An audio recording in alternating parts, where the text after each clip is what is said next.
Now, let us read about the two houses of the parliament, Lok Sabha and the Rajya Sabha.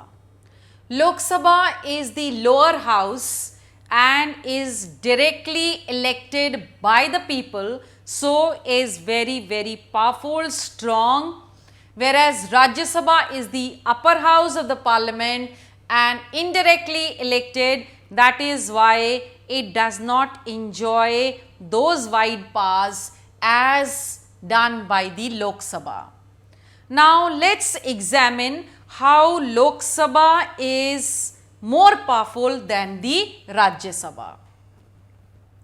If I talk of the ordinary bills or the ordinary laws, they can be initiated in both the houses of the parliament, but if there is a disagreement, that is, if both the houses have a different view about that ordinary law, then a joint session is called of the parliament, and since the members of the Lok Sabha are more in majority, that is why they automatically win by virtue of the majority vote.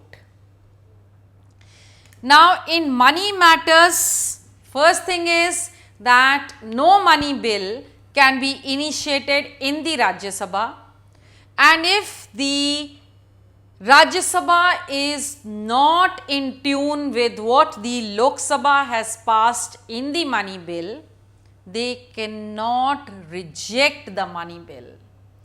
What they can do is just delay it for 14 days, after which they have to give it back as it had come from the Lok Sabha. So, more or less a useless process of going from the Lok Sabha to the Rajya Sabha as far as the money bills are concerned. Then the Lok Sabha controls the Council of Ministers, and if they pass the vote of no confidence, then all the Council of Ministers along with the Prime Minister would have to resign since they lose the majority vote. That is why this makes the Lok Sabha very powerful than the Rajya Sabha. That is, in the ordinary bill, they win in the joint session because of majority vote. The money bill, they have all the powers and they have a big control over the Council of Ministers.